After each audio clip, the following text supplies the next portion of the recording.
غالبية الخلفاء العباسيين ولدوا لأمهات من الجواري، لكن من أشهر الاستثناءات كان الخليفة محمد الأمين ابن زبيدة بنت جعفر الهاشمية وابن الخليفة الشهير هارون الرشيد.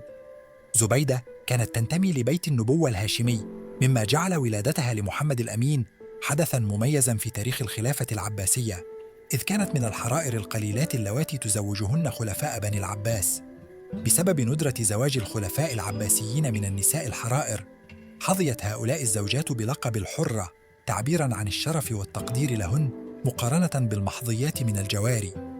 ومن أشهر من حملن هذا اللقب كانت الحرة بنت بدر. كان والدها بدر الكبير من كبار قادة المعتضد بالله العباسي، وقد نال بدر ثقة الخليفة المطلقة، واشتهر بحكمته وولائه للخلافة. كان والد الحرة بدر الحمامي المعروف بلقب بدر الكبير، واحداً من كبار قادة الأتراك في خلافة المعتضد بالله العباسي. تميز بدر بولائه وإخلاصه للخليفة المعتضد. تزوجت الحرة بنت بدر من الخليفة المقتدر بالله ابن الخليفة المعتضد، لتكون الزوجة الحرة الوحيدة في حياته، ما أضفى عليها مكانة فريدة داخل البلاط العباسي. وظل لقب الحرة هو الاسم الأبرز الذي عرفت به في كتب التاريخ، بينما تناسى المؤرخون اسمها الشخصي، مذكرين إياها فقط بكونها الحرة زوجة المقتدر وابنة بدر. فقد نشأت الحرة بنت بدر في قصر الإمارة، محاطة بالترف والرفاهية في بيت والدها، ومن ثم في بلاط الخلافة العباسية كان الخليفة المقتدر بالله معروفاً بحبه للشهوات من النساء والشراب وبإسرافه الشديد. فقد بدد جواهر ونفائس الخلافة على محظياته من الجواري. من بين أبنائه الذكور 12 تولى الخلافة 3 منهم فيما بعد. أما بطلة قصتنا فقد كانت الزوجة الحرة الوحيدة للمقتدر، لكنها لم تنجب له أبناء، ومع ذلك كان الخليفة باراً بها، يمنحها الأموال والتحف الكثيرة كنوع من الاعتذار عن انشغاله عنها بجواريه العديدات. ورغم أنها تحملت الحياة مع زوجها المفتون بالنساء، إلا أنها عاشت حبيسة القصر، ونادراً ما كانت تراه، حيث كان الخليفة يترك شؤون الحكم لأمه شغب المعروفة بالسيدة.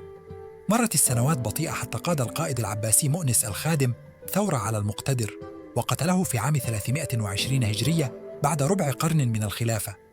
بعد مقتله تم مصادرة أمواله وثروته، ورغم ذلك خرجت زوجته الحرة بنت بدر من كل ذلك دون أذى، إذ احتفظ جنود الأتراك بشكر وعرفان كبيرين لأبيها بدر المعتضدي.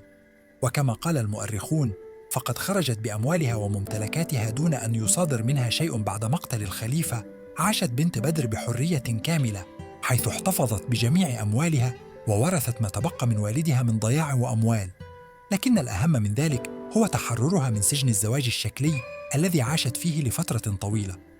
انتقلت الأميرة إلى قصر جديد في بغداد ملأته بالخدم والجواري والوصيفات، وقدمت لها العديد من رجالات الدولة عروضاً للزواج، لكنهم كانوا يسعون في أغلب الأحيان وراء أموالها. رفضتهم جميعاً لأنها لم ترغب في تكرار حياتها السابقة مع المقتدر. أرادت زوجاً يخلص لها وحدها، شاباً وسيماً ذكياً مليئاً بالحيوية، ولم تهمها مكانته الاجتماعية أو ثروته. وقع اختيارها على الشاب محمد بن جعفر الذي لفت نظرها بجماله وذكائه، حيث بدأ محمد بن جعفر حياته طالباً للعلم وتتلمذ على يد علماء كبار مثل الطبري. كان طموحاً، ورغم فقره لم يأنف من العمل في خدمة الأميرة العباسية الحرة بنت بدر بطلة قصتنا، بهدف الوصول إلى مكانة أعلى. بدأ حياته في حمل الخضروات إلى مطبخها، وتدريجياً ترقى حتى أصبح وكيلها في إدارة أملاكها وضياعها. لم تستطع الأميرة إخفاء إعجابها به، وفي النهاية صارحته برغبتها في الزواج منه، لكنه كان حذرا. أراد أن يضمن ألا يكون الفارق الطبقي عقبة أمامهما، فمنحته الأموال والعقارات، فقرر أن يترك العمل الذي كان يقوم به ويتفرغ مرة أخرى لطلب العلم كما كان يفعل في شبابه. ومع استمرار تدفق الأموال والهدايا إليه، استطاع أن يكسب مكانة بارزة بين العلماء والوجهاء، حتى تم اختياره كشاهد عدل في بغداد. هذا المنصب منحه هيبة كبيرة، حيث كانت السلطات تستعين بشهادته في مختلف القضايا المهمة. شيئاً فشيئاً أصبح يعرف ليس فقط باستقامته وعلمه، بل أيضاً بثروته المتزايدة. وعندما رأى نفسه في موضع قوة ومكانة، تقدم لطلب يدها للزواج. كانت هي قد قدمت هدايا للقضاة ليقروا بأنه كفء لها، واستعانت بحكمهم عندما اعترض أهلها وأولياؤها على هذا الزواج. ومع تقديم الأموال لأقاربها وذويها رضوا في نهاية المطاف بحكم القضاة الذي أثبت الكفاءة بينهما، مما أتاح لهما الزواج. وتم الزواج، وعاشت الأميرة السابقة زوجة سعيدة مع من أحبه قلبها واختارته بعقلها، شابا وسيما ذكيا مثقفا عالما، وظلت تعيش في سعادتها إلى أن ماتت في نحو 50 من عمرها بعد حوالي 10 سنوات من زواجها بحبيبها. إذا أعجبكم الفيديو لا تنسوا مشاركة هذا التاريخ المشوق مع أصدقائكم، واضغطوا على زر الإعجاب والاشتراك ليصلكم كل جديد من القصص التاريخية المميزة.